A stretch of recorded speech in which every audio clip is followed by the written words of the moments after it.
Iran आणि अमेरिकेमध्ये युद्ध गेल्या अनेक दिवसांपासून सुरू आहे। या युद्धाचा फटका जो आहे तो सामान्य नागरिकांना बसताना पाहायला मिळतोय। खरं तर अनेक भारतीय नागरिक जे आहेत ते आखाती देशांमध्ये काम करत असतात। अशातच काही भारतीय जे आहेत ते जहाजांवरती खलाशी म्हणून काम करतात। ते खलाशी गेल्या अनेक दिवसांपासून या युद्धाचा फटका बसल्यामुळे ते इराणमध्ये अडकलेले होते।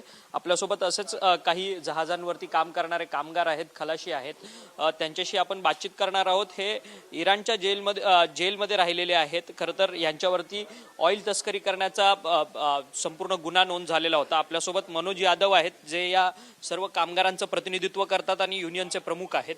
सर, नक्की काय संपूर्ण अडचण निर्माण झालेली होती की यांना ऑइल तस्करीच्या संदर्भात यांना गुन्ह्यामध्ये अटक झालेली होती? किती दिवस हे राहिलेले होते?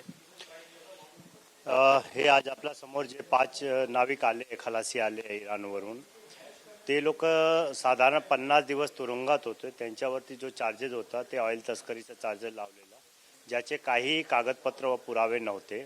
त्यासाठी त्यांना 50 दिवसांनी सोडण्यात आलं आणि त्या टायमेवर जेव्हा त्यांना सोडण्यात आला तेव्हा आपला जो युद्ध आहे ते इराण, इस्रायल आणि US तो ऑलरेडी सुरू होता। आणि त्यांना जेव्हा बोटीवर आले परत, त्या बोटीवरचा आजूबाजूचा जो परिसर होता तो नेव्हल यार्ड होता आणि एअरबेस होता आणि तिथे सतत मिसाईलचा जो अटॅक होता कंटिन्यू चालू असताना त्या लोकांना परत एक हॉटेलमध्ये जाऊन थांबले लोक आणि भारत आपला दूतावासच्या मदतीने वाया अर्मेनिया जवळजवळ 1800 किलोमीटर बाय रोड प्रवास करून त्या युद्धाच्या क्षेत्रातून बाहेर जाताना ते आज सकाळी पहाटे 4 वाजता मुंबईला आले आहे।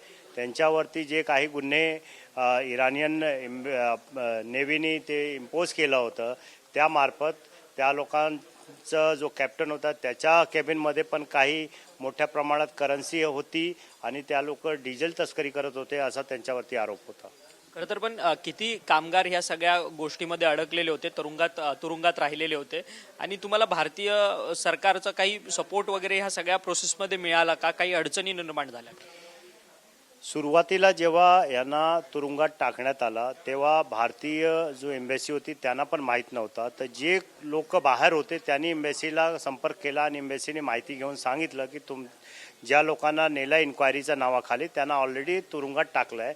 तिथे अशी कुठलीही प्रक्रिया नाही की ते लोक तिथून आपला जे काही त्यांच्यावरती चार्जेस आहे तो कुठलाही कोर्टामार्फत त्यांच्यावरती गुन्हा दाखल होईल आणि त्यांना शिक्षा लागेल।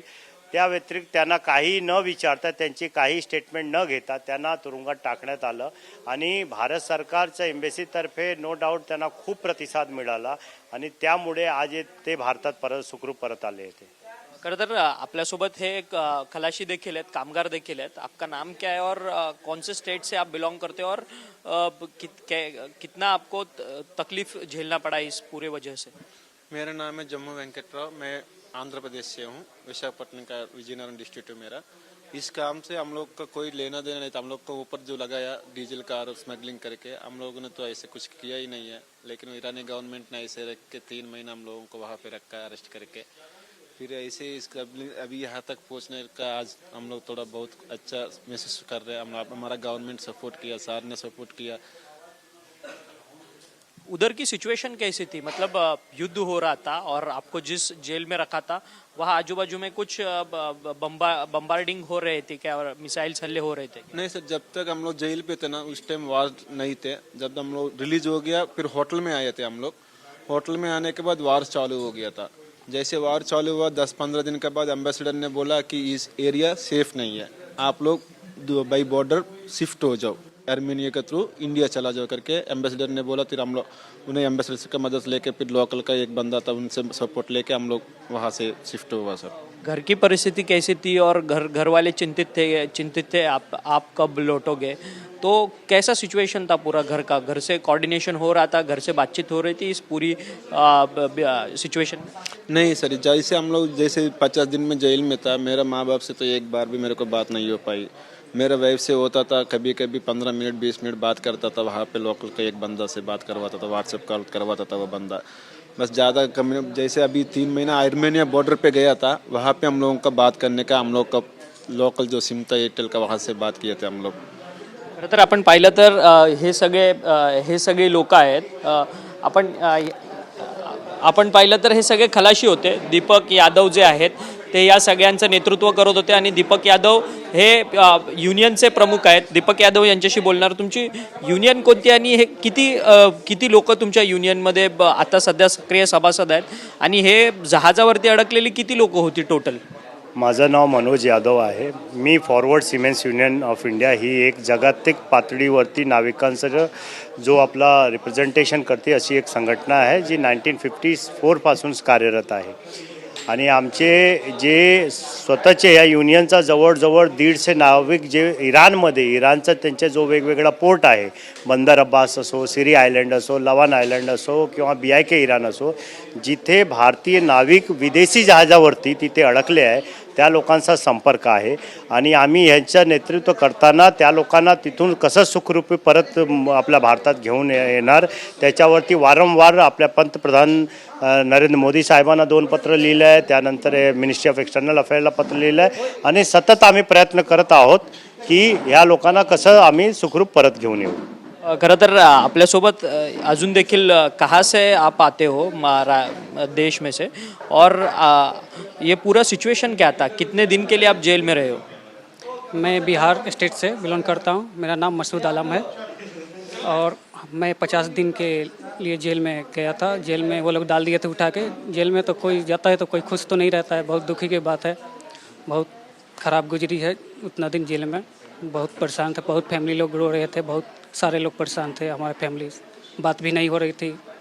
बहुत सरकार की तरफ से मदद मिला कि आप 50 दिन जेल में थे? सरकार की तरफ से कोई पूछने के लिए आया आपको? इंडियन एम्बेसी आई थी 15 दिन बाद 20 दिन बाद आई थी. वो कुछ हेल्प वही ज़्यादा हेल्प तो नहीं किया. वो कपड़ा जहाज़ पर हम लोग करा गए थे. एक ही कपड़े में उठा के जहाज़ पर से उठा के लेके चले आए थे. तो एम्बेसी ने जहाज़ पर गई कपड़ा लेके हम लोगों का वो सब कपड़ा उपड़ा ये सब जो था वो सब लेके आए, मदद किया. और खरं तर एक विदारक अवस्था आहे. गेल्या 50 दिवसांपासून संपूर्ण हे खलाशी जे आहेत, कामगार जे आहेत ते जेलमध्ये राहिलेले आहेत. मनोज यादव जे ऑल इंडिया सिमेंट्स युनियनचे प्रमुख आहेत त्यांनी यांच्या सगळ्यांच्या पाठीशी उभं राहून या सगळ्या खलाशांना जे आहे पाठबळ दिलं आणि त्यांना इराणवरतून इथे भारतात सुखरूप आणलेलं आहे. आता हे सर्वच कर्मचारी जे आहेत ते स्वतःच्या घरी जातील आणि आपला आनंद साजरा करतील, कारण की परदेशात आपल्या कुटुंबाशी वेगळं राहत हा सगळा संपूर्ण जो आहे तो त्यांनी दिवस घालवलेला असल्याचं त्यांनी आपल्या बातचीतमध्ये आपल्याला सांगितलेलं आहे. व्हिडिओ जर्नलिस्ट मोहन दुबेसह अक्षय मंकणी, TV9 मराठी, मुंबई.